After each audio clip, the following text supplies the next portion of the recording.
Hello दोस्तों, आप सभी लोगों का बहुत बहुत हार्दिक अभिनंदन है। और हम लोग भारतीय संविधान में बात किया जा रहा है।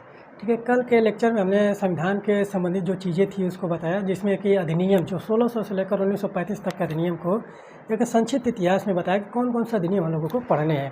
ठीक है, फिर उसके बाद हमने वहाँ पर संविधान से संबंधित चीज़ें जो भाग और अनुच्छेद हैं उसके बारे में हम लोग बात किए थे। तो भाग और अनुच्छेद से बहुत ही बेहतरीन प्रश्न बनाए जाते हैं वहाँ पर कूट की सहायता से, या मिलान करने के लिए कोड की सहायता से, या स्ट्रेट फॉरवर्ड भी प्रश्न बन जाते हैं। और भारतीय संविधान से जो संविधान के भाग और अनुच्छेद है उससे यूपी पीसीएस में तो फेवरेट प्रश्न है, 1 या 2 प्रश्न उससे बनेंगे ही बनेंगे। और आप लोग भाग और अनुच्छेद को एक A4 साइज पर के पेज पर लिख कर एक जगह चिपका लीजिए और वहाँ पर उसको पर डे देख करिए, 1 दिन 2 दिन 1 हफ्ते के अंदर आप लोगों को वो रटा जाएगा। ठीक है, और जो वनडे एग्जाम्स में है, ये वनडे एग्जाम्स में जो महत्वपूर्ण अनुच्छेद हैं, 1 से लेकर अनुच्छेद 1 से लेकर 51 तक, अनुच्छेद 1 से लेकर 51 तक एकदम रट्टा मारिए, क्योंकि संविधान में बहुत चीज़ें ऐसी हैं कि जो रट्टा मारने वाली ही हैं। फिर उसके बाद उसको अब समझा नहीं जा सकता। समझने वाली बात ये जो है, देखेंगे कि अनुच्छेदों के अंदर जो क्लॉज दिए गए हैं, किस प्रकार से अनुच्छेद भारतीय संविधान के कार्य करते हैं, जो अधिकार दिए गए वो किस प्रकार से कार्य करते हैं, वो चीज़ें समझने वाली हैं। लेकिन आप लोगों को अनुच्छेद याद करना ही पड़ेगा, क्योंकि उससे प्रश्न बनते हैं। वनडे एग्जाम्स वाले तो अनुच्छेद 1 से लेकर 51 तक एकदम रट्टा मारिए। फिर उसके बाद देखिए कि हम लोग आज अनुसूचियों पर बात करेंगे कि भारतीय संविधान में कितनी अनुसूचियाँ। वर्तमान समय में आप देखेंगे कि भारतीय संविधान में 12 अनुसूचियाँ हैं और 22 भाग हैं। ठीक है, 22 भाग है। वैसे तो मान लीजिए कि गणना के आधार में बहुत सारे हो गए हैं, अनुच्छेद बहुत सारे हो गए हैं। और जो मूल संविधान था उसमें कितने थे?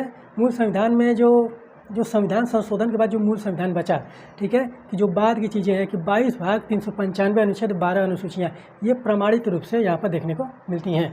ठीक है, तो यहाँ पर देखिए कि जो पहली अनुसूची है, जो भारतीय संविधान की जो पहली अनुसूची है, उसमें राज्य तथा संघ राज्य क्षेत्र के बारे में बात किया गया है।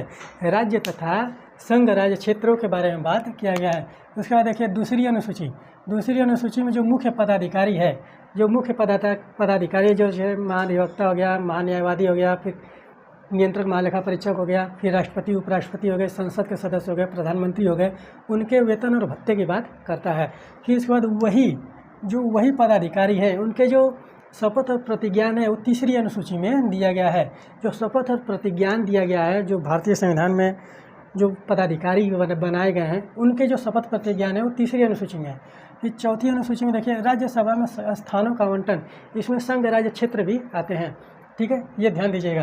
फिर उसके बाद 5वीं अनुसूची में देखिए अनुसूचित जाति और जनजातीय क्षेत्र। ठीक है, अनुसूचित जाति और जनजाति क्षेत्रों के प्रशासन और नियंत्रण के बारे में जानकारियाँ मिलती हैं। फिर उसके बाद देखिए 6वीं अनुसूची में पूर्वोत्तर के 4 राज्य, जैसे कि पूर्वी भारत के जो 4 राज्य हैं, असम, मेघालय, त्रिपुरा और मिजोरम। ठीक है, इन 4 राज्यों में जो जनजातीय क्षेत्र हैं उनके नियंत्रण और प्रशासन के बारे में जानकारी मिलती है। फिर उसके बाद देखिए कि 7वीं अनुसूची में केंद्र और राज्यों के बीच शक्ति का विभाजन दिया गया है। किसके बीच? केंद्र और राज्य के बीच। और कौन कौन सी चीज़ें देखने को मिलती हैं? संघ सूची, राज्य सूची और फिर इसके बाद समवर्ती सूची के बारे में बात करें तो ये ऑस्ट्रेलिया के संविधान से लिया गया है। किसके? ऑस्ट्रेलिया। ठीक है, ऑस्ट्रेलिया के संविधान से यह लिया गया है। और यहाँ पर कानून बनाने की अगर बात करें तो संघ सूची पर केंद्र सरकार कानून बनाएंगी और राज्य सूची पर राज्य सरकार कानून बनाएगी, और समवर्ती सूची पर दोनों कानून बना सकते हैं। ठीक है, समवर्ती सूची पर राज्य और संघ जो है दोनों कानून बना सकते हैं, लेकिन जो सर्वोपरि माना जाएगा, ठीक है, किसी भी प्रकार के विवाद में जो सर्वोपरि माना जाएगा तो संघ का कानून सर्वोपरि माना जाएगा। यहाँ पर यह बात ध्यान दीजिएगा। ठीक है, और फिर उसके बाद 8वीं अनुसूची में भाषाओं का उल्लेख है। जो भारतीय संविधान में भाषाओं का उल्लेख किया गया है वो कितने हैं? 22 भाषाएँ हैं। समय समय पर संविधान संशोधन करके यहाँ पर जोड़ा गया। अब देखेंगे कि जो संविधान लागू हुआ उसमें जो कितनी भाषाओं का उल्लेख था? 14 भाषाओं का उल्लेख था, और 8 भाषाओं को समय समय पर संविधान में संशोधन करके वहाँ पर जोड़ा गया है। इसके बारे में हम लोग बात करेंगे। भाषाओं पर एक सेपरेट वीडियो बनाया जाएगा, तो वहाँ पर कौन कौन सी भाषाएँ हैं और कौन कौन सी शास्त्रीय भाषाएँ बनाया गया है उसके बारे में हम लोग वहाँ पर बात करेंगे। फिर इसके बाद देखिए 9वीं अनुसूची में देखेंगे कि इस प्रकार से बनाया गया था 9वीं अनुसूची को, जिसमें जो भी अधिनियम डाला गया जो भी कानून डाला गया, जो विनियम नियम कानून डाले गए, उसमें सुप्रीम कोर्ट वहाँ पर सुनवाई नहीं कर सकता था। और क्या बोला गया, न्यायिक समीक्षा प्रतिरोधी प्रावधान और भूमि सुधार संबंधी प्रावधान। ठीक है, तो ये कहाँ है, 9वीं अनुसूची में, और इससे बहुत सारे केस देखने को मिलते हैं। ठीक है, फिर 10वीं अनुसूची देखिए, 10वीं अनुसूची में दल बदल विरोधी संबंधी प्रावधान है। दल बदल मतलब कि जो सत्ता बदल लेते हैं, जो पार्टी बदल लेते हैं, तो वहाँ पर जो सरकार है वो गिर जाती है, तो उसके बारे में यहाँ प्रावधान किया गया है कि वो इस प्रकार की घटनाएं देखने को न मिले। कौन सा संविधान संशोधन है, 52वां संविधान संशोधन, 52वां संविधान संशोधन। और कब आया था, 52वां संविधान संशोधन कब आया था, 1985 में। ठीक है, यहाँ पर ध्यान दीजिएगा, उसमें राजीव गांधी प्रधानमंत्री थे। ठीक है, तो यहाँ पर जो 52वां संविधान संशोधन किससे संबंधित है, दल बदल विरोधी अधिनियम से। फिर उसके बाद देखिए 11वीं अनुसूची, 11वीं अनुसूची में क्या दिया गया है, पंचायत। पंचायत को कब जोड़ा गया, 1993।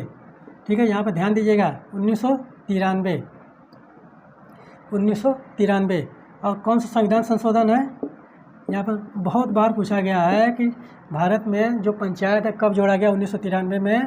कौन सा, 73वां संविधान संशोधन, 73वां संविधान संशोधन। तो यहाँ पर ध्यान दीजिएगा।